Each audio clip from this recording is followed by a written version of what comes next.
Hello everyone, I welcome you all to the AS Academy BPSC। और आज हम लोग शुरू करने जा रहे हैं बिहार पब्लिक सर्विस कमीशन का integrated 70th combined competitive examination का प्रिलिमिनरी का क्वेश्चन पेपर, जो कि आपको 31 दिसंबर 2024 को कंडक्ट हुआ था। ठीक है, अभी यहाँ पे मैं जो भी आंसर बताऊंगा ये ऑफिशियल आंसर की, जो फाइनल आंसर की कमीशन ने अपने वेबसाइट पे डाला है उसके बेसिस पे होगा। ठीक है, आगे बढ़ते हैं। मैंने आपको इससे पहले स्टार्ट करने से पहले मैं एक बात बता दूं, मैंने अपने इंट्रोडक्शन वीडियो में आप सभी को बताया था कि प्रीवियस ईयर क्वेश्चन पेपर कितना ज़्यादा इंपॉर्टेंट होता है। तो आज मैं जो सीरीज़ शुरू करने जा रहा हूँ इसमें मैं कोशिश करूँगा मैक्सिमम मैं जितने भी लास्ट एटलीस्ट 10 ईयर्स के प्रीवियस ईयर क्वेश्चन पेपर आप सभी को सॉल्व कराऊँ। ठीक है, तो चलिए स्टार्ट करते हैं। तो पहला क्वेश्चन है, which of the following is an iron ore. ठीक है, निम्नलिखित में से कौन सा लौह का अयस्क है। ठीक है, तो इसका करेक्ट आंसर बीपीएससी ने दिया है लिमोनाइट। हालांकि पायराइट भी इसका आंसर होता है, iron pyrite, but iron word यहाँ मेंशन नहीं था शायद, इसलिए बीपीएससी ने इसको सही आंसर नहीं माना। ठीक है, तो इसका correct answer as per BPSC is limonite. ठीक है, नेक्स्ट क्वेश्चन है, which type of rock is formed from cooling and solidification of lava. ठीक है, लावा के ठंडा होने और ठोस होने से किस प्रकार की चट्टान बनती है। तो इसका सही आंसर हो जाएगा आपको इग्नियस रॉक। ठीक है, और ये दोनों क्वेश्चन जो है, पहला क्वेश्चन जो है आपको एनसीईआरटी साइंस में मिल जाएगा और ये दूसरा क्वेश्चन है आपको एनसीईआरटी ज्योग्राफी में मिल जाएगा। ठीक है, और बीच बीच में आपको ये भी बताता चलूंगा क्वेश्चन सॉल्विंग के दौरान कि ये सोर्स कहाँ से ये क्वेश्चन पिकअप होते हैं, इससे आप ये समझ पाओगे कि आपको पढ़ना क्या है for the exam. Okay, next है हमारा, what is the object of cut motion in parliament. ठीक है, संसद में कटौती प्रस्ताव का क्या उद्देश्य होता है। ठीक है, सो इसका आप नाम से ही समझ सकते हो, कट मोशन कटौती प्रस्ताव, तो ऑफ कोर्स ठीक है ना, कुछ चीज की कटौती हो रही होगी, तो इसका करेक्ट आंसर हो जाएगा B, to move a proposal to reduce expenditure in the budget proposals. सरकार के बजट प्रस्ताव के खर्चों में कटौती का प्रस्ताव प्रस्तुत करना। ठीक है, अब यहाँ पे सीख लेने वाली ये बात है कि कट मोशन क्यों क्वेश्चन पूछा गया। जब आप बजट पेश होता है सरकार का, चाहे वो बिहार सरकार का बजट पेश हो या भारत सरकार का, तो आप अखबार को अच्छे से पढ़ें। अगर आप न्यूज़पेपर अच्छे से पढ़ेंगे तो ये सब वर्ड्स मेंशन्ड होते हैं अच्छे से, तो वहाँ से आपको ये सब चीज़ आपको समझ में आएंगी कि कैसे इस क्वेश्चन को सॉल्व करें। और कट मोशन आप इंस्टेंटेसली अभी भी वीडियो पॉज करके गूगल कर सकते हैं, various types of motion in parliament, तो आपको कट मोशन और भी अलग अलग टाइप के मोशन जो पार्लियामेंट में प्रस्तुत होते हैं वो आप सर्च कर सकते हो और उसका नोट्स बना सकते हैं, ताकि नेक्स्ट टाइम अगर इससे रिलेटेड क्वेश्चन आए तो आप सॉल्व कर सके। ठीक है, आगे बढ़ते हैं। When did Britishers shifted the capital to Delhi. ठीक है, तो इसका करेक्ट आंसर बीपीएससी ने दिया है 1912, बट ये भी क्वेश्चन काफ़ी कंट्रोवर्शियल हुआ था और कुछ लोगों ने 1911 मारा है, कुछ लोगों ने 1912। ठीक है, बट बीपीएससी ने करेक्ट आंसर 1912 दिया है। ठीक है, तो अंग्रेजों ने राजधानी को दिल्ली कब स्थानांतरित किया, तो करेक्ट आंसर है एज पर बीपीएससी इज 1912। ठीक है, 4 का ए। नेक्स्ट क्वेश्चन है हमारा, what is the position of representation of Anglo Indian community in Lok Sabha. ठीक है, लोकसभा में आंग्ल भारतीय समुदाय के प्रतिनिधित्व की क्या स्थिति है। ठीक है, ओके, तो इसका करेक्ट आंसर हो जाएगा, nomination of them has been done away with the 104th constitutional amendment. ठीक है, 104वें संविधान संशोधन द्वारा उनका मनोनीत करना समाप्त कर दिया गया है। ठीक है, तो इसको, इस जो रिप्रेजेंटेशन को एंग्लो इंडियन कम्युनिटी का लोकसभा में, इसको डन अवे विथ कर दिया गया है with the 104th constitutional amendment act. ठीक है, तो 5 का करेक्ट आंसर हो जाएगा option number B. Okay, next है, where is the 13th ministerial conference of the world trade organization held in February 2024। ठीक है, तो ये बेसिकली करंट अफेयर्स का लिया हुआ क्वेश्चन है। ठीक है, और आप कोई भी करंट अफेयर मैगजीन फॉलो करो, इसमें ये न्यूज़ आपको मिल जाएगी। ठीक है, तो इसका करेक्ट आंसर हो जाएगा आपको अबू धाबी। ठीक है, तो 6 का करेक्ट आंसर क्या हो जाएगा, अबू धाबी। फरवरी 2024 में विश्व व्यापार संगठन WTO का 13वां मंत्री स्तरीय सम्मेलन कहाँ आयोजित किया गया था? तो आबू धाबी में आयोजित किया गया था, ठीक है ना। तो इस 6 क्वेश्चन का आप समरी देखो। पहला क्वेश्चन आपको एनसीईआरटी साइंस, दूसरा क्वेश्चन आपको एनसीईआरटी ज्योग्राफी, तीसरा क्वेश्चन आपको न्यूज़पेपर अच्छे से पढ़ना है, ठीक है। और physics sorry polity, Indian polity भी आपको अच्छे से पढ़ना है एनसीईआरटी को, वहाँ पे भी कहीं कहीं इन सब वो चीज़ का मेंशन है, ठीक है। उसके बाद 4th नंबर क्वेश्चन आपको एनसीईआरटी हिस्ट्री में आराम से मिल जाएगा, ठीक है। 5th नंबर क्वेश्चन आपको न्यूज़पेपर फॉलो करना है, क्योंकि क्या अमेंडमेंट्स हो रही है पार्लियामेंट में आपको पता चलेगा। 6th number question current affair, ठीक है, ये आपको न्यूज़पेपर में भी मिल सकता है और एक मैगजीन भी आपको फॉलो करना है, ठीक है। आगे बढ़ते हैं।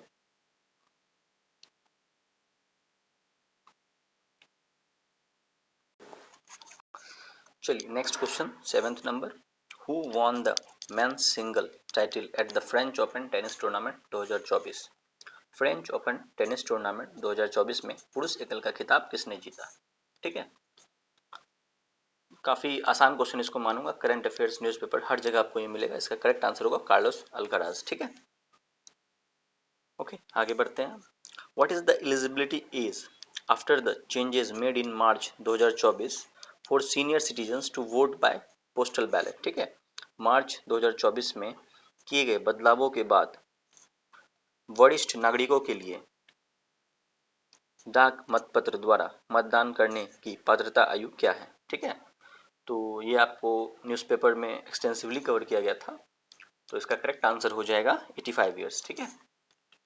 8 का B is the correct answer, ठीक है ना, 85 ईयर्स, ठीक है। नेक्स्ट क्वेश्चन है, in the union budget speech for 2024-25 which oil seeds were noted as not being covered under the goal of आत्मनिर्भरता सेल्फ रिलायंस फॉर ऑयल? वर्ष 2024-25 के केंद्रीय बजट भाषण में आत्मनिर्भरता स्वावलंबन के लक्ष्यों के तहत किस तेल बीज को शामिल नहीं किया गया? तो इसका करेक्ट आंसर हो जाएगा आपको कोकोनट, ठीक है। सीसैम, ग्राउंडनट और सोयाबीन ऑयल को इसमें शामिल किया गया था, ठीक है ना। तो ये क्वेश्चन आपको टोटली बजट स्पीच आपको ध्यान से सुनना है, ठीक है, चाहे वो केंद्रीय बजट हो और या बिहार सरकार का बजट हो, आपको ध्यान से इस चीज़ों को समझना है, ठीक है। आगे बढ़ते हैं। अगला question totally 10th number question NCERT science से लिया गया, तो आपको एनसीईआरटी साइंस मस्ट है आपके लिए, और साइंस के मैक्सिमम क्वेश्चन आप अच्छे से एनसीईआरटी साइंस कवर कर लेते हो तो बन जाएंगे, ठीक है। तो 10th नंबर क्वेश्चन को पढ़ते हैं। विच of the following pairs will give displacement reactions? ठीक है, निम्नलिखित में से कौन सा जोड़ा विस्थापन प्रतिक्रिया देगा? सो इसका करेक्ट आंसर हो जाएगा आपको AgNO3 solution and copper metal, ठीक है, AgNO3 विलियन और कॉपर धातु, ठीक है, इसका करेक्ट आंसर हो जाएगा।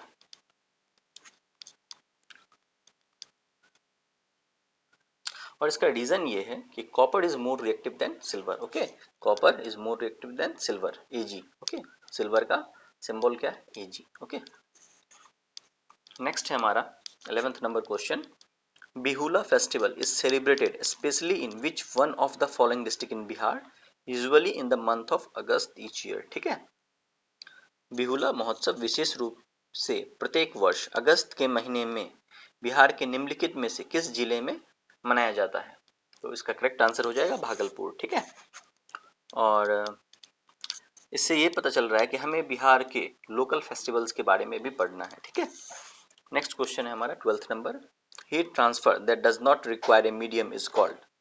ठीक है, ऊष्मा स्थानांतरण जिसके लिए किसी माध्यम की आवश्यकता नहीं होती है कहलाता है, ठीक है। इसका करेक्ट आंसर हो जाएगा रेडिएशन। अब देखो सनलाइट इतनी दूर से धरती पे आ जाती है, ठीक है, विदाउट ए मीडियम, वैक्यूम भी है वहां पे, of course heat transfer takes place through radiation, okay, तो इसका करेक्ट आंसर हो जाएगा रेडिएशन, ठीक है। Next 13th number question, which of the following acid is secreted in the stomach? निम्नलिखित में से कौन सा अम्ल पेट में स्त्रावित होता है? तो इसका करेक्ट आंसर हो जाएगा हाइड्रोक्लोरिक एसिड। बहुत ही आसान सवाल है, एनसीईआरटी साइंस में आपको मिल जाएगा इसका answer. Next question, Ramakrishna mission was founded by? ठीक है, 14th number question, Ramakrishna mission की स्थापना किसके द्वारा की गई थी? और इस क्वेश्चन का करेक्ट आंसर हो जाएगा बाय स्वामी विवेकानंद इन 1897, ठीक है। ये आपको स्वामी विवेकानंद के बारे में आपको एनसीईआरटी साइंस में आसानी से मिल जाएगा, एनसीईआरटी हिस्ट्री में। Okay, next, in which city of Bihar the recently inaugurated national dolphin research centre is located. ठीक है, हाल ही में उद्घाटन किया गया राष्ट्रीय डॉल्फिन अनुसंधान केंद्र बिहार के किस शहर में स्थित है? तो इसका करेक्ट आंसर हो जाएगा आपको पटना। ठीक है, और ये आपको बेसिकली करंट अफेयर्स बिहार आप कवर करोगे तो वहां से ये क्वेश्चन आपसे आसानी से बन जाएगा। ठीक है, नेक्स्ट है, which article of the constitution restrict a member of parliament to hold the office of profit. ठीक है, संविधान का कौन सा अनुच्छेद किसी सांसद के लाभकारी पद पर रोक लगाता है? तो इस प्रश्न का सही उत्तर हो जाएगा आपको आर्टिकल 102 का clause 1 clause sub clause A. Okay, correct answer C. 16 का करेक्ट आंसर क्या हो जाएगा? सी। आर्टिकल 102 का क्लाउज 1 का सब क्लाउज ए। ठीक है, which article of the constitution restrict a member of parliament to hold the office of profit. काफी इसको मतलब आप डिफिकल्ट क्वेश्चन मानोगे क्योंकि इसमें आर्टिकल 102 का क्लाउज 1 का सब क्लाउज 4 ऑप्शन ही सब क्लाउज है ए बी सी डी।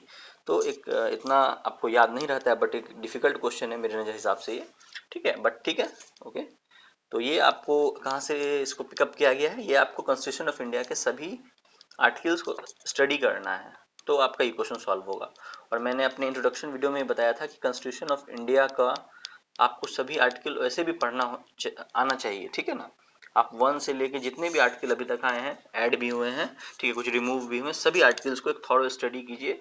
और कॉन्स्टिट्यूशन ऑफ इंडिया का आपको हिंदी पीडीएफ और इंग्लिश पीडीएफ लेटेस्ट वर्जन आपको ministry of law and justice के वेबसाइट पे मिल जाएगा। ठीक है, तो वहां से इसको आप थॉरोली स्टडी करेंगे, 1 महीने 2 महीने 3 महीने, धीरे धीरे थोड़ा थोड़ा आर्टिकल को डीपली पढ़ेंगे तो काफी हेल्पफुल होगा इस टाइप्स के डिफिकल्ट क्वेश्चंस को सॉल्व आउट करने में। ओके, आगे बढ़ते हैं।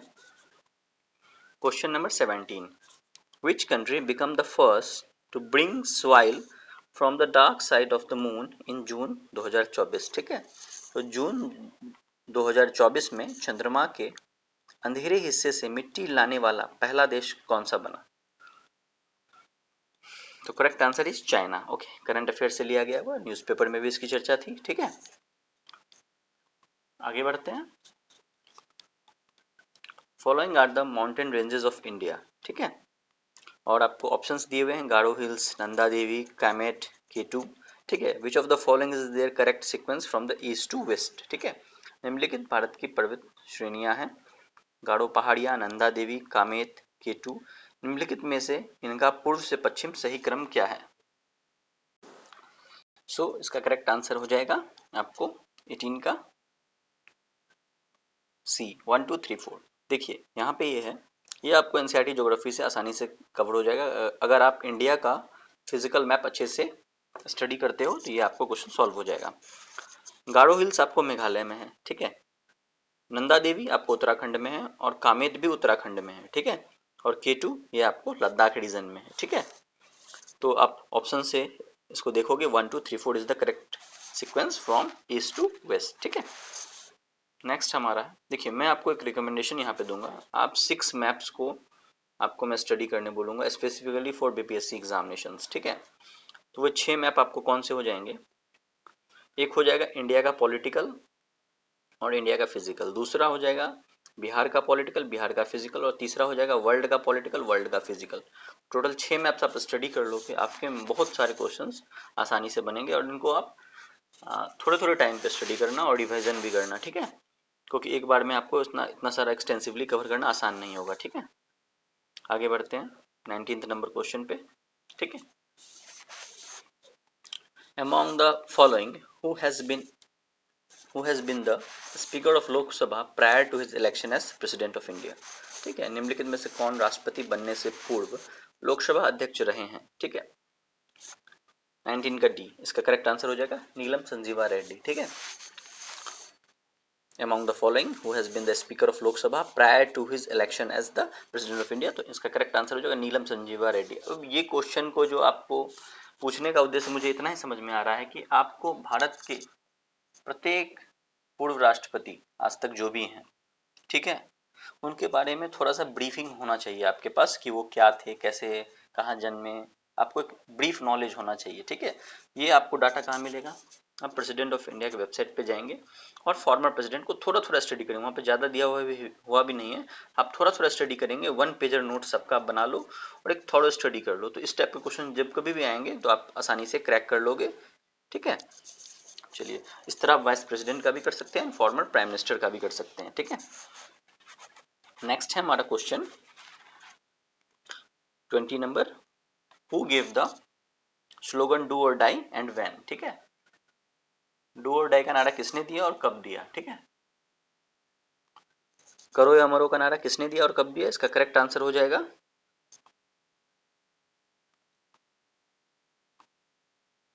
महात्मा Gandhi during the quit India movement, ठीक है। गांधी जी ने भारत छोड़ो आंदोलन के दौरान करो या मरो का नारा दिया था, ठीक है। काफी आसान क्वेश्चन है, आपको एनसीईआरटी हिस्ट्री में मिल जाएगा, ठीक है। नेक्स्ट है हमारा 21 number question, when was the under sea cable based Chennai Andaman and Nicobar project inaugurated and dedicated to the nation by the Prime Minister Shri Narendra Modi, ठीक है। समुद्र तल केबल आधारित चेन्नई अंडमान और निकोबार कानी परियोजना का उद्घाटन और राष्ट्र को समर्पण प्रधानमंत्री श्री नरेंद्र मोदी द्वारा कब किया गया, ठीक है। तो इस प्रश्न का सही जवाब हो जाएगा आपको अगस्त 10 2020, ठीक है। करेक्ट आंसर इज अगस्त 10 2020। देखिए काफी पुराना करंट अफेयर्स पूछा गया है, ठीक है, बट ये करंट अफेयर्स से ही है, ठीक है। ओके, आगे बढ़ते हैं, और जरूर किसी न किसी वजह से ये कानी प्रोजेक्ट न्यूज में होगा, ठीक है। और मैं रिसर्च कर रहा था, मैं देखा था 2023 में इसके बारे में चर्चा भी थी कि इस प्रोजेक्ट के होने के बावजूद भी अंडमान एंड निकोबार आइलैंड पे इंटरनेट की कनेक्टिविटी काफ़ी स्लो है, ठीक है, डेटा स्पीड काफ़ी स्लो है, तो शायद इस कारण से इसको पूछा गया हो, ठीक है। ओके, नेक्स्ट हमारा है question number 22, who wrote new lamp for the old, new lamp for the old किसने लिखा है, ठीक है। तो इस क्वेश्चन का सही आंसर हो जाएगा अरबिंदो घोष, ठीक है। New lamp for the old Aurobindo Ghosh, ठीक है। Next 23 number question, in which Lok Sabha seat one of the India's particularly vulnerable tribal groups PVTG Shompen tribe for the first time exercise their democratic right to vote in April 2024, ठीक है। किस Lok Sabha seat में भारत के विशेष रूप से कमजोर जनजातीय समूह पीवीटीजी में से एक सोमपोन जनजाति ने पहली बार अप्रैल 2024 में मतदान के अपने लोकतांत्रिक अधिकार का प्रयोग किया, ठीक है। तो इसका करेक्ट आंसर हो जाएगा अंडमान एंड निकोबार, ठीक है। ये क्वेश्चन भी थोड़ा कंट्रोवर्शियल है, ठीक है, और इसको चैलेंज भी किया गया था बीपीएससी के इस आंसर को, ठीक है, क्योंकि कई जगह ये भी दिया हुआ डेटा है ऑफिशियल डेटा से कि फर्स्ट टाइम ये ट्राइब जो है सोम्पेन ट्राइब, ये 2014 में ही ऑलरेडी वोटिंग राइट एक्सरसाइज कर चुके हैं, ठीक है। Nevertheless the correct answer as per the BPSC is 23rd का अंडमान एंड निकोबार, ठीक है। नेक्स्ट क्वेश्चन है हमारा, after remaining neutral for almost 200 years, which one of the following countries officially joined the NATO in March 2024? लगभग 200 वर्षों तक तटस्थ रहने के बाद मार्च 2024 में निम्नलिखित में से कौन सा देश आधिकारिक तौर पर नाटो में शामिल हो गया? तो इस क्वेश्चन का करेक्ट आंसर होगा स्वीडन, ठीक है। करंट अफेयर्स बेस्ड क्वेश्चन है और आप किसी भी करंट अफेयर मैगजीन में भी मिल जाएगा और न्यूज़पेपर भी, अगर आप रेगुलरली फॉलो करते हो अच्छे से तो उसमें भी इसका जिक्र था, ठीक है। 24 का आंसर स्वीडन, ठीक है। नेक्स्ट आगे बढ़ते हैं, question number 25, the meter that is used to measure the distance moved by vehicle is known as, ठीक है। किस मीटर का उपयोग वाहन द्वारा तय की गई दूरी को मापने के लिए किया जाता है, ठीक है। इसका करेक्ट आंसर हो जाएगा आपको ओडोमीटर, ठीक है, ओडोमीटर, ठीक है। नेक्स्ट आप देखो जो इसमें ऑप्शंस, इसको भी आप स्टडी कर लो कि इसको अलग से आप गूगल करो और स्टडी करो कि ये सब होते क्या है, तो जानना चाहिए। कई बार ऑप्शन से भी आपको क्वेश्चंस फ्रेम करने चाहिए नेक्स्ट एग्जाम के लिए, ठीक है। तो स्पीडोमीटर क्या होता है, एमएमीटर क्या होता है, क्रोनोमीटर, आप इसको गूगल करके देखना ये होते क्या है, ठीक है। आगे बढ़ते हैं, next question 26 number, when did Muslim League observe direct action day, Muslim league ने प्रत्यक्ष कार्यवाही दिवस कब मनाया, ठीक है। तो इस क्वेश्चन का करेक्ट आंसर हो जाएगा आपको 16 अगस्त 1900 1946, ठीक है, 16 अगस्त 1946, ठीक है, 16 अगस्त 1946 Muslim League observe direct action day, ठीक है। तो ये क्वेश्चन आपको कहाँ मिल जाएगा, आप स्पेक्ट्रम पढ़ो, बिपिन चंद्रा पढ़ो हिस्ट्री का, वहाँ पे आपको मिल जाएगा ये, ठीक है। और ये 25 नंबर क्वेश्चन एनसीईआरटी साइंस में आपको मिल जाएगा, ठीक है। तो आप ये भी नोट डाउन करते चलो कि क्वेश्चंस कहाँ से पूछे जा रहे हैं, ठीक है। और एक जब आप 150 क्वेश्चन का एनालिसिस देख लोगे तो आपको समझ में आ जाएगा कि क्या पढ़ना है एग्जाम के लिए और क्या नहीं पढ़ना है, ठीक है। आगे बढ़ते हैं हम लोग 27 number question, what is the position of India in manufacturing of mobile phones in 2023, ठीक है। और correct answer as per BPSC is second, ठीक है। तो ये क्वेश्चन काफ़ी थोड़ा ज़्यादा वेग हो जाता है, अकॉर्डिंग टू विच ऑर्गेनाइजेशन ये देना चाहिए यहाँ पे, किस ऑर्गेनाइजेशन के डाटा के हिसाब से, बट नहीं दिया, बट इसको भी चैलेंज किया गया, बट नेवरदलेस इसका आंसर 27 का बीपीएससी ने ही दिया है सेकेंड, ठीक है। तो India is right now at second position in mobile manufacturing, ठीक है, इन 2023, ठीक है। आगे बढ़ते हैं 28th नंबर क्वेश्चन, ठीक है। Which two word have been incorporated in the preamble by 42nd amendment, 42वें संविधान संशोधन जो कि 1976 में हुआ था के द्वारा कौन से दो शब्द प्रस्तावना में जोड़े गए, ठीक है। तो इस क्वेश्चन का करेक्ट आंसर हो जाएगा आपको सेकुलर एंड सोशलिस्ट, ठीक है, 28 का सी, ठीक है। देखिए प्रेम्बल को आप कंठाग्र कर लो, we the people of India, ठीक है। इसको आप अगर नहीं कंठाग्र करोगे आपका एक ना क्वेश्चन हर एग्जाम में छूटेगा, क्योंकि प्रेम्बल बहुत ही इंपॉर्टेंट है, ठीक है। और ये आपको एनसीईआरटी पॉलिटी में मिल जाएगा और आपको लक्ष्मीकांत में भी मिल जाएगा, ठीक है। Very very important for any type of competitive exam preamble, ठीक है। इसको अच्छे से पढ़ लो, कितनी बार अमेंडमेंट्स हुआ है, क्या वर्ड्स जोड़े गए, ठीक है, ओके। इनफैक्ट मेंस में भी डायरेक्ट क्वेश्चन प्रेम्बल पे आए हुए, ठीक है। 28 का करेक्ट आंसर हो जाएगा सी, सेकुलर एंड सोशलिस्ट, ठीक है, धर्मनिरपेक्ष एवं समाजवादी, ठीक है। नेक्स्ट है 29 number, who was the first one two propose A model for the structure of an atom, ठीक है। परमाणु की संरचना के लिए एक मॉडल प्रस्तावित करने वाला पहला व्यक्ति कौन थे, ठीक है। So the correct answer is J Thomson, ठीक है। The correct answer is J Thomson, ये आपको एनसीईआरटी केमिस्ट्री में मिल जाएगा साइंस का, ठीक है। आगे बढ़ते हैं, according to the index of industrial production IIP data from the Ministry of Statistics and Program Implementation MOSPI, which indices experienced significant growth in financial year 2023, ठीक है। अब आप यहाँ देखिएगा financial year 2023 लिखा है, इसका मतलब होता है financial year 2023 का 1 अप्रैल 2022 से लेके 31 मार्च 2023, ठीक है। तो FY23 का मतलब क्या हो गया, 1 अप्रैल 2022 से लेके 31 मार्च 2023, ठीक है। फाइनेंशियल ईयर 24 का मतलब क्या हो गया, 1 अप्रैल 2023 से लेके 31 मार्च 2024 तक, ठीक है। So according to IIP data from the MoSPI which indices experience significant growth in financial year 2023, ठीक है। सांख्यिकी एवं और कार्यक्रम कार्यान्वयन मंत्रालय के आईआईपी के आंकड़ों के अनुसार वित्तीय वर्ष 2023 में किन सूचकांकों में महत्वपूर्ण वृद्धि देखी गई। तो इस क्वेश्चन का करेक्ट आंसर दिया हुआ है capital goods and infrastructure slash construction good, ठीक है। तो 30 का सी इज द करेक्ट आंसर, ठीक है। इस टाइप के क्वेश्चन के लिए आपको जो न्यूज़पेपर आपको रेगुलरली फॉलो करना है और आईआईपी का डेटा पब्लिश होता है मॉस्पी के द्वारा, उसको स्टडी करना है, इससे ही आप इस टाइप के क्वेश्चंस को टैकल कर पाओगे कि आईआईपी में किस किस फैक्टर्स को काउंट किया जाता है इसको कैलकुलेट करने के लिए, ठीक है। नेक्स्ट हमारा क्वेश्चन है 31st, size of council of minister has been restricted to 15% of the membership of Lok Sabha by which constitutional amendment, मंत्रिपरिषद की संख्या को किस संवैधानिक संशोधन द्वारा लोकसभा सदस्यों की संख्या का 15% तय किया गया है, ठीक है। तो 31st का करेक्ट आंसर है 91st कॉन्स्टिट्यूशनल अमेंडमेंट, ठीक है। देखिए एक चीज आपको और मैं यहाँ पे बोलूंगा, ये जो कॉन्स्टिट्यूशनल अमेंडमेंट होते हैं काफी ज्यादा इंपॉर्टेंट होते हैं और अभी तक जितने भी कॉन्स्टिट्यूशनल अमेंडमेंट हुए हैं अराउंड 105 106 हैं, आप सभी को स्टडी कर लो और लास्ट के जो आफ्टर 14 जितने भी हुए हैं सभी को स्टडी कर लो, चाहे वो 99वां हो, 100वां हो, 101, 102 से लेके, ठीक है। और 100 से 100 तक में भी जो भी वेरी इंपॉर्टेंट है उसको आप स्टडी कर लो, और इसका आपको डेटा आपको लक्ष्मीकांत में मिल जाएगा और गूगल में भी मिल जाएगा, आप आराम से उसको सर्च कर सकते हो, important constitutional amendment till now, ठीक है। तो ये काफ़ी इंपॉर्टेंट था, ठीक है।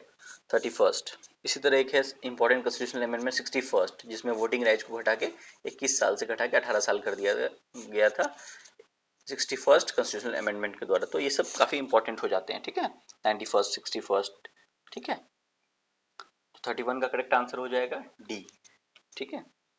नेक्स्ट है हमारा 32 नंबर क्वेश्चन। इन अप्रैल 2024, ठीक है, how many members of the United Nation security council either rejected or abstained from voting for the proposal to allow Palestine to become a full member of the UN, ठीक है। अप्रैल 2024 में संयुक्त राष्ट्र सुरक्षा परिषद के कितने सदस्यों ने फलस्तीन को संयुक्त राष्ट्र का पूर्ण सदस्य बनने की अनुमति देने के प्रस्ताव को या तो अस्वीकार कर दिया या मतदान से अनुपस्थित रहे, ठीक है। इसका करेक्ट आंसर हो जाएगा आपको 3, ठीक है। और ये आपको क्वेश्चन बेसिकली न्यूज़पेपर से आप इस क्वेश्चन को सॉल्व कर सकते हो, ठीक है। और करंट अफेयर मैगजीन में भी होगा, बट न्यूज़पेपर डेली पढ़ोगे तो इस टाइप के क्वेश्चन आपको आसानी से बनेंगे, ठीक है। क्योंकि इतने फैक्ट्स एंड फिगर जब आप मैगजीन पढ़ते हो याद नहीं हो पाते हैं। हाँ, डेली बेसिस पे आप पेपर फॉलो कर रहे हो तो काफ़ी ज़्यादा याद होने के चांसेस बढ़ जाते हैं, ठीक है। तो 32 का करेक्ट आंसर हो जाएगा डी नंबर ऑप्शन 3, ठीक है। नेक्स्ट है which one of the following is about Ruchira Kamboj who was the first woman to become the Indian ambassador to the United Nations who retired recently is true, ठीक है। रुचिरा कंबोज जो संयुक्त राष्ट्र में भारतीय राजदूत बनने वाली पहली महिला थी जो हाल ही में सेवानिवृत्त हुई के बारे में निम्नलिखित में से कौन सा सत्य है कथन, ठीक है। तो ये आपको बताना है। 33 का करेक्ट आंसर हो जाएगा आपको डी, ठीक है। तो she held the position of permanent representative of India to UNESCO in Paris, ठीक है। यूनेस्को का हेडक्वार्टर कहाँ है? पेरिस में है, ठीक है। देखिए अब इस क्वेश्चन से आपको, ये तो करंट अफेयर बेसिस क्वेश्चन हो गया, बट आपको यूनाइटेड नेशंस भी काफ़ी इंपॉर्टेंट ऑर्गेनाइजेशन है, इसके बारे में आप फुल स्टडी गूगल करके कर सकते हो, कितने इसके मेंबर्स हैं, और यूएनजीए क्या होता है, यूएनएससी क्या होता है, डब्ल्यूएचओ क्या होता है, एफएओ क्या होता है, यूनेस्को क्या होता है, क्योंकि काफ़ी इंपॉर्टेंट ये सब बॉडीज हैं यूएनओ को, ठीक है। ओके, तो ये question 33 number totally current affairs based है, 32 भी करंट अफेयर बेस्ड था, ठीक है। नेक्स्ट है हमारा 34, ठीक है। साइंस से लिया हुआ क्वेश्चन है, एनसीईआरटी साइंस से। अगर आप अच्छे से पढ़ते हो तो इस क्वेश्चन को आप आसानी से बना दोगे, काफ़ी आसान क्वेश्चन है। 34, Dalton's atomic theory successfully explained. तो 4 यहाँ पे दिए हुए हैं options, law of conservation of mass, law of constant composition, law of radioactivity, law of multiple proportion. Option number 3 आसानी से एलिमिनेट हो जाएगा। Law of radioactivity is not explained bye Dalton's atomic theory, ठीक है। सो इसका करेक्ट आंसर हो जाएगा आपको ऑप्शन नंबर डी, ठीक है। 1, 2 एंड 4, ठीक है। डाल्टन के परमाणु सिद्धांत की सफलतापूर्वक व्याख्या, द करेक्ट आंसर हो जाएगा डी 1, 2 एंड 4, ठीक है। द्रव्यमान संरक्षण का नियम, स्थिर संगठन का नियम और बहु अनुपात का नियम, ठीक है। आगे बढ़ते हैं 35 number question. Consider the following about the king Pravarasena, ठीक है। सो ए स्टेटमेंट है he was the real founder of Vakataka dynasty. B statement है his empire extended from Bundelkhand in north to Hyderabad in south. Statement number C है he succeeded his father king Vindhya शक्ति, and D है he is mentioned in Purans, ठीक है। 35, ठीक है। तो which of the following statements are correct? राजा प्रवरसेन के बारे में निम्नलिखित कथनों पर विचार करें। तो ए बी सी डी यहाँ 4 स्टेटमेंट दिए गए हैं, इसमें से आप एनालिसिस करोगे तो आपको पता चलेगा। जैसे पहला स्टेटमेंट ए है he was the real founder of Vakataka dynasty, ये गलत हो जाएगा, ठीक है। तो उसके फादर जो थे Vindhyashakti, he was the real founder, ठीक है। ओके, तो ये statement is wrong. Second statement है his empire extended from Bundelkhand in north to Hyderabad in south, this is correct one. He succeeded his father king Vindhyasakti, this is also correct. He is mentioned in Puran, this is also correct. So the correct answer is more than one of the above as per BPSC, but I think it should be B, C and D, that is option number C. ठीक है, so okay, so B, C and D, these are correct statement and option number A is not correct statement. ठीक है, next we will move to question number 36. So under article 243J, which of the following can make provisions to the maintenance of account by panchayat? अनुच्छेद 243J के अंतर्गत पंचायतों के लेखा प्रबंधन से संबंधित नियम कौन बनाता है? So the correct answer would be state legislature. ठीक है, तो ये पार्लियामेंट ऑफ कोर्स नहीं बनाएगा. ठीक है, डिस्ट्रिक्ट कलेक्टर बनाते नहीं है, तो ये आपको कंफ्यूजन हो भी सकता है, तो ए और सी में होगा. The correct answer is state legislature. ठीक है, अभी एक और क्वेश्चन आया था 102 आर्टिकल नंबर. ठीक है, जो ऑफिस ऑफ प्रॉफिट से रिलेटेड था. तो मैंने आपको पहले भी कहा कि आप कॉन्स्टिट्यूशन ऑफ इंडिया का सभी आर्टिकल्स को लाइन बाय लाइन स्टडी कर लीजिए, आपका काफी ज्यादा क्वेश्चन इससे बन जाएंगे. ठीक है, चलिए आगे बढ़ते हैं.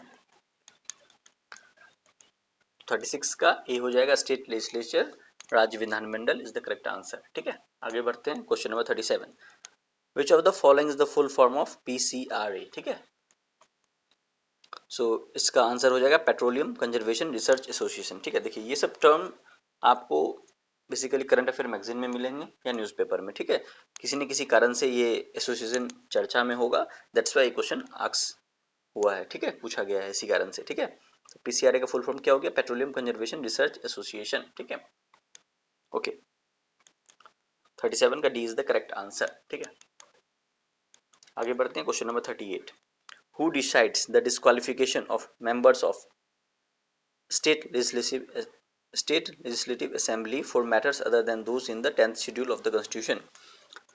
संविधान की 10वीं अनुसूची से संबंध विषय को छोड़कर अन्य किसी आधार पर राज्य विधान सभा से अयोग्यता का निर्णय कौन करता है? ठीक है, तो इसका करेक्ट आंसर हो जाएगा बी, गवर्नर. ठीक है, ठीक है, 38 का करेक्ट आंसर हो जाएगा आपको बी, गवर्नर. ठीक है, who decides the disqualification of members of state legislative assembly for matters other than those in the 10th schedule of the constitution? तो correct answer would be governor. ठीक है, B, राज्यपाल. देखिए 10th शेड्यूल को आप जितने भी शेड्यूल्स इंडियन कॉन्स्टिट्यूशन के टोटल 12 शेड्यूल्स हैं, उनको अच्छे से स्टडी कर लीजिए, उससे क्वेश्चन आ ही जाते हैं कभी न कभी एग्जाम में. ठीक है, और बहुत ज़्यादा इंपॉर्टेंट है स्पेशली 10th शेड्यूल. ठीक है, हर साल इससे एक नए क्वेश्चन फंस रहे हैं. ठीक है, सो 10th शेड्यूल का जो भी मैटर है उस पर डिसीजन कौन लेता है? स्पीकर लेते हैं. ठीक है, लेजिस्लेटिव असेंबली के. But other than 10th schedule कौन लेते हैं? गवर्नर इस पे फैसला लेते हैं. 38 नंबर का करेक्ट आंसर हो जाएगा बी, गवर्नर. ठीक है, 39 का अब हम देखते हैं question. Which of the following bacterial disease that is called as splenic fever? निम्नलिखित में से किस जीवाणु बीमारी को प्लीहा ज्वर कहा जाता है? ठीक है, the correct answer is B, anthrax. ठीक है, ओके, आगे बढ़ते हैं. 40 number question, which one of the following rivers is different from others? ठीक है, which one of the following rivers is different from the others? निम्नलिखित नदियों में से कौन एक अन्य से अलग है? ठीक है, the correct answer is of course it is A, Narmada. It is a west flowing river. ठीक है, ये पश्चिम की तरफ बहती है नर्मदा नदी. बाकी नदी जो है तुंगभद्रा, महानदी और पेनगंगा, ये ईस्ट फ्लोइंग रिवर्स हैं. ठीक है, जो कि अपना वाटर ड्रेन आउट करती हैं बे ऑफ बंगाल में. नर्मदा अपना वाटर ड्रेन आउट करती हैं अरेबियन सी में. ठीक है, 40 का करेक्ट आंसर हो जाएगा ए, नर्मदा. ठीक है, नेक्स्ट क्वेश्चन नंबर 41. ठीक है, which of the following is a cause of rural to urban migration in India? ठीक है, भारत में गांव से नगर की और प्रवास का निम्नलिखित में से क्या कारण है? ठीक है, तो जब आप इसको स्टडी करोगे option number A, B, C, D, तो आपको करेक्ट आंसर दिखेगा all of the above. Few jobs in rural area, ग्रामीण क्षेत्रों में कम रोजगार है. ठीक है, गांव शहर के बीच असंतुलित विकास भी है, अनबैलेंस्ड रूरल अर्बन डेवलपमेंट. ठीक है, उसके बाद शहरों में अधिक श्रम की मांग भी है, high labour demand in cities. ठीक है, तो ये तीनों कारण होंगे. So the correct answer is 41 का D, all of the above. ठीक है, नेक्स्ट हमारा question 42 number, who was the founder of the Faraizi movement? ठीक है, 42 का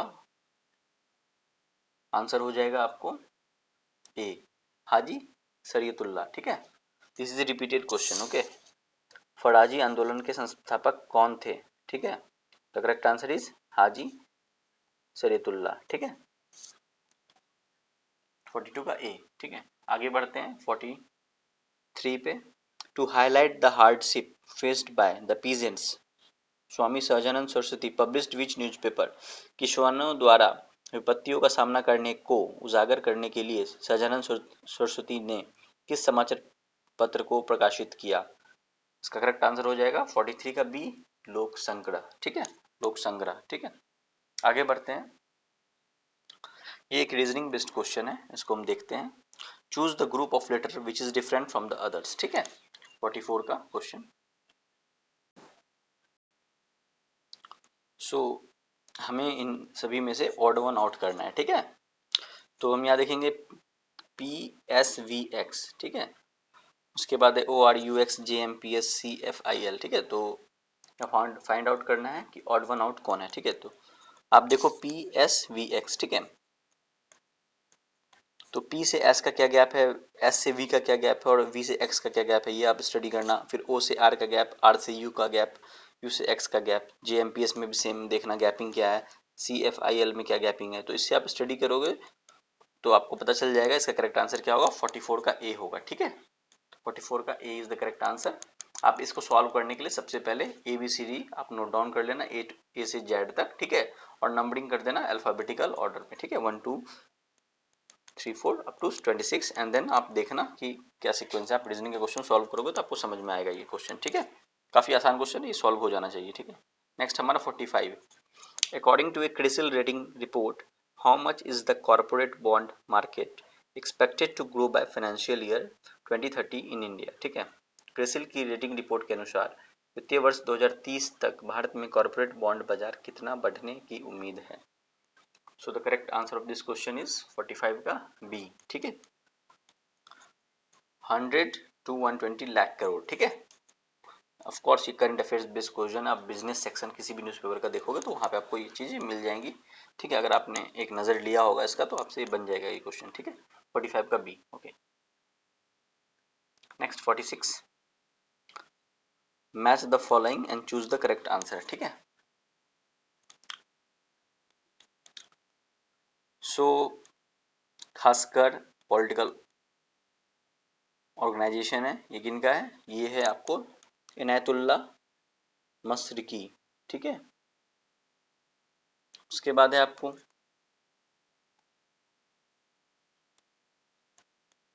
सोशलिस्ट पार्टी, ये किनका हो गया? जयप्रकाश नारायण का। ठीक है, उसके बाद है थर्ड इंडिपेंडेंट लेबर पार्टी, ये किसका है? बी आर अम्बेडकर जी का है। और फॉरवर्ड ब्लॉक ये किनका है? सुभाष चंद्र बोस जी का है। ठीक है, तो आप इसको सॉल्व कर लो और करेक्ट आंसर हो जाएगा 46 का ए। ठीक है, अब इस टाइप के क्वेश्चंस को बनाने के लिए आपको हिस्ट्री के जितने भी पॉलिटिकल ऑर्गेनाइजेशन हैं जो कि प्री इंडिपेंडेंट इंडिया थे या पोस्ट इंडिपेंडेंट, उनको अच्छे से स्टडी कर लेना, किसने किसका फॉर्मेशन किया है। ठीक है, तो आप एटलीस्ट फाउंडर का नाम सबका जानना, तो आपको ये क्वेश्चन आसानी से सॉल्व हो जाएगा। या आप सुभाष चंद्र बोस, जयप्रकाश नारायण, बी आर अम्बेडकर की हिस्ट्री को भी पढ़ोगे, इनके बायोग्राफी को भी पढ़ोगे, इनके बारे में एक ब्रीफ नोट्स बना लोगे 1 1 पेज का। और जितने भी इंपॉर्टेंट नेशनल लीडर्स हैं, ठीक है, जो कि इंडिपेंडेंस में योगदान दिए, उनका एक एक पेज का अगर आप नोट्स बना लोगे तो आपको इस टाइप के क्वेश्चन आसानी से बन जाएंगे। ठीक है, 46 का करेक्ट आंसर हो जाएगा 46 का ए। ओके, ठीक है, next 47। Shreyasi Singh, member of Legislative Assembly of Bihar, who has represented India in shooting in Paris Olympic 2024, was elected from which constituency in Bihar? ठीक है, श्रेयसी सिंह विधानसभा सदस्य जिन्होंने पेरिस ओलंपिक 2024 में शूटिंग में भारत का प्रतिनिधित्व किया है, बिहार के किस निर्वाचन क्षेत्र से चुनी हुई हैं? तो करेक्ट आंसर इनका क्या हो जाएगा? जमुई। ठीक है, और इनका जन्म कहाँ हुआ था? गिद्धौर, जमुई में ही है। ठीक है, तो करेक्ट आंसर हो जाएगा जमुई, और इनका जन्म हुआ था गिद्धौर जमुई में। ठीक है, नेक्स्ट है before his appointment as a जज of the supreme court of India in July 2024, justice N Koteshwar Singh was the chief justice of which high court? ठीक है, जुलाई 2024 में भारत के सर्वोच्च न्यायालय के न्यायाधीश के रूप में नियुक्ति से पहले न्यायमूर्ति एन कोटेश्वर सिंह किस उच्च न्यायालय के मुख्य न्यायाधीश थे? ठीक है, 48 का करेक्ट आंसर हो जाएगा आपको बी। ठीक है, जम्मू एंड कश्मीर एंड लद्दाख उच्च न्यायालय। ठीक है,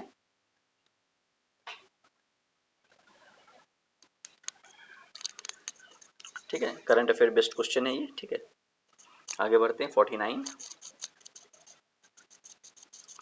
so which of the following district of Bihar has the highest percentage of scheduled tribe in 2011 census? ठीक है, 2011 की जनगणना में बिहार के निम्नलिखित जिलों में से किसमें अनुसूचित जनजाति जनसंख्या का प्रतिशत सर्वाधिक था? ठीक है, तो इसका करेक्ट आंसर हो जाएगा 49 का बी, दैट इज कटिहार। ठीक है, ST population percentage highest which district? Katihar. ठीक है, और अभी हमारा नेक्स्ट सेंसस भी होने वाला है। ठीक है, तो उससे भी रिलेटेड जो भी न्यूज़ है आप उसको अच्छे से स्टडी कर लेना, ताकि वो 71st प्रीलिमिनरी का एग्जामिनेशन में आपको हेल्प करेगा। ठीक है, सो 49 का करेक्ट आंसर हो जाएगा बी, कटिहार। ठीक है, next 50 number question, which of the following are exothermic processes? ठीक है, which of the following are exothermic processes? So evaporation of water, yes, it is an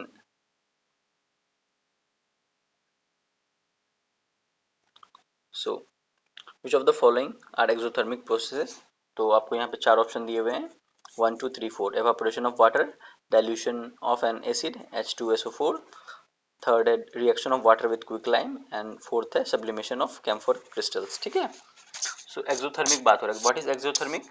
exothermic में क्या होता है, जब भी आप रिएक्टेंट्स रिएक्ट करते हैं तो हीट जनरेट होता है। ठीक है, तो evaporation of water it is not an exothermic, because इसमें सिर्फ वाटर का फॉर्म चेंज हो रहा है, ना कि हीट जनरेट हो रहा है। ठीक है, ओके, जब रिएक्टेंट्स रिएक्ट करते हैं, ठीक है, evaporation of water basically a physical change, not chemical change. ठीक है, और एक्सोथर्मिक प्रोसेस में केमिकल चेंज होता है। ठीक है, तो इसका करेक्ट आंसर हो जाएगा आपको A 2 and 3, that is dilution of an acid H2SO4 and reaction of water with quicklime. ठीक है, तो ये दोनों 2 और 3 आपको एक्सोथर्मिक प्रोसेस, और करेक्ट आंसर हो जाएगा ए, 50 का A is the correct answer.